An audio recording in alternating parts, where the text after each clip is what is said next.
سورہ شعراء میں اللہ جل وعلا ارشاد فرماتا ہے یوم لا ينفع مال ولا بنون الا من اتى اللہ بقلب سلیم، جس دن نہ مال کام آئے گا نہ بیٹے کام آئیں گے مگر وہ جو اللہ کے حضور حاضر ہوا سلامت دل لے کر۔ اگر آخرت میں مردہ دل لے کر اللہ کی بارگاہ میں حاضر ہوئے تو تباہی اور بربادی کے علاوہ کچھ ہاتھ نہیں آئے گا، نہ اولاد کام آئے گی نہ مال کام آئے گا۔ کامیاب وہی ہوگا جو اللہ کی بارگاہ میں زندہ دل لے کر حاضر ہوگا، یعنی گناہوں سے پاک اور محبت اور معرفت الہی کے نور سے منور دل لے کر جو بارگاہ خداوندی میں حاضر ہوگا کامیاب وہی ہوگا۔ آؤ میرے احبہ، آج عید سے پہلے ہی ایڈوانس میں تمہیں عیدی کے طور پر ایک انمول تحفہ دیتا ہوں۔ اگر یہ تحفہ قبول کر لیا تو قیامت کے دن تمہارا دل مردہ نہیں ہوگا، تمہیں اہل دل کے ساتھ اٹھایا جائے گا، دل والوں کے ساتھ اٹھایا جائے گا، تمہارا دل زندہ ہوگا۔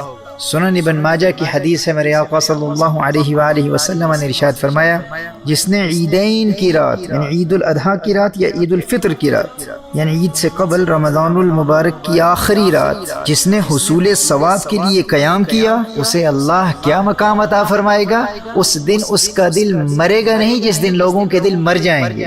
محترم احبہ، اگر آخرت میں قلب میت نہیں، مرا ہوا دل نہیں، زندہ دل لے کر اللہ کی بارگاہ میں حاضر ہونا چاہتے ہو تو چاند رات کی قدر کرو۔ جو اللہ کی عبادت اور یاد الہی کے ذریعے اس چاند رات کی قدر کرتا ہے تو پھر یہ چاند رات اس کے دونوں جہانوں کو چار چاند لگا دیتی ہے۔ لوگوں نے اس مبارک رات کی اہمیت کو سمجھا ہی نہیں ہے۔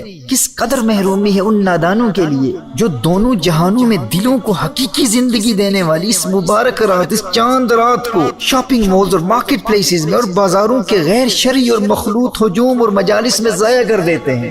انہیں اپنی محرومی کا اندازہ ہی نہیں ہے۔ حضرت عبداللہ ابن عباس رضی اللہ تعالیٰ عنہما سے مروی ہے کہ جب عید الفطر کی مبارک رات آتی ہے تو اسے لیلۃ الجائزہ یعنی انعام کی رات کہا جاتا ہے۔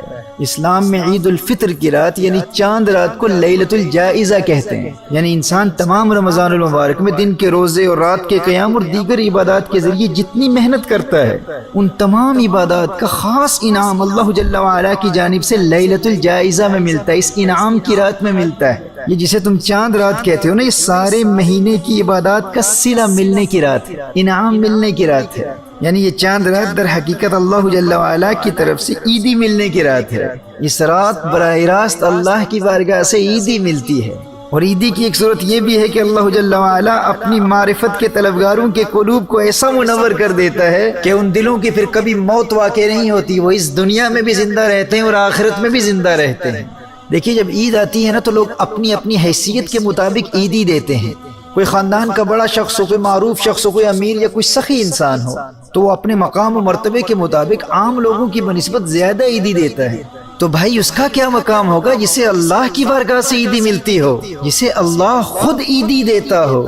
اب چھوٹے بچوں کو شوق ہوتا ہے نا کہ فلاں انکل گھر آئیں گے تو ہمارا اس وقت گھر میں موجود ہونا ضروری ہے کیونکہ ان سے بہت عیدی ملے گی۔ لیکن جب وہ انکل گھر میں آئیں اور اس بچے کو ان کے آنے کے وقت کا علم بھی ہو، لیکن عین اسی وقت وہ بچہ گھر سے باہر بازار میں کہیں گھومنے کے لیے چلا جائے تو اسے گھر لوٹنے پر پھر کتنا افسوس ہوگا کہ وہ باقی بچوں کو عیدی دے کر چلے بھی گئے اور میں گھر میں موجود ہی نہیں تھا۔ تو میرے دوستو، پھر اس سے بڑھ کر محروم کون ہے جو یہ جانتا ہے کہ اگر چاند رات اللہ کی عبادت میں گزار دی تو چاند رات اللہ کی رحمتیں اس کی عبادت گاہ میں اسے عیدی دینے کے لیے آئیں گی، لیکن یہ نادان انسان اسی چاند رات کو شاپنگ مالز میں، دوستوں یاروں کی فضول صحبتوں میں، بلکہ حرام کاموں میں برباد کر کے اللہ کی عیدی سے محروم رہ جاتا ہے۔ میرے بھائیوں، میری بہنوں، اس لیلۃ الجائزہ کی، اس انعام کی رات کی، اس چاند رات کی قدر کرو، اور یاد رکھیے آخرت میں دلوں کو زندہ رکھنے کی فضیلت یہ ان دونوں راتوں کو حاصل ہے، عید الفطر کی رات کو بھی اور عید الاضحیٰ کی رات کو بھی۔ یہ دونوں راتیں اہل دل کی راتیں ہیں، دل والوں کی راتیں ہیں۔ ان مبارک راتوں میں شب بیداری کی فضیلت اس قدر ہے کہ حافظ ذکی الدین المنذری نے ترغیب و ترہیب میں حضرت معاذ بن جبل رضی اللہ تعالیٰ عنہ کی روایت نقل کی ہے۔ فرمایا، جو ان 5 راتوں میں شب بیداری کرے اس کے لیے جنت واجب ہو جاتی ہے۔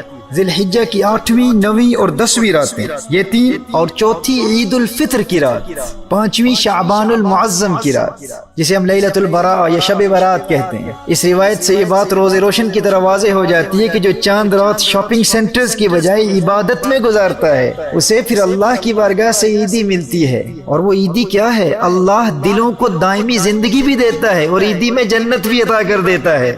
اس روایت میں یہی فرمایا کہ جو ان راتوں میں شب بیداری کرے پھر اس کے لیے جنت واجب ہو جاتی ہے۔ لہٰذا محترم احبہ اس خاص رات کو فضول کاموں میں ضائع نہ کیجیے گا۔ لیلۃ الجائزہ میں آنسو بہا کر رو رو کر اللہ کی بارگاہ میں ماضی کی خطاؤں سے توبہ بھی کریں اور آئندہ گناہ نہ کرنے کا پختہ ارادہ بھی کریں۔ اب آئیے چند باتیں فلسفہ عید اور پھر عید کے دن کے حوالے سے، اور پھر لائف آفٹر رمضان یعنی رمضان المبارک کے بعد 11 مہینوں میں رمضان المبارک کی فیوز و برکات کے ذریعے گناہوں سے بچنے کا طریقہ کیا ہے، اس پر چند باتیں سماعت فرما لیجیے۔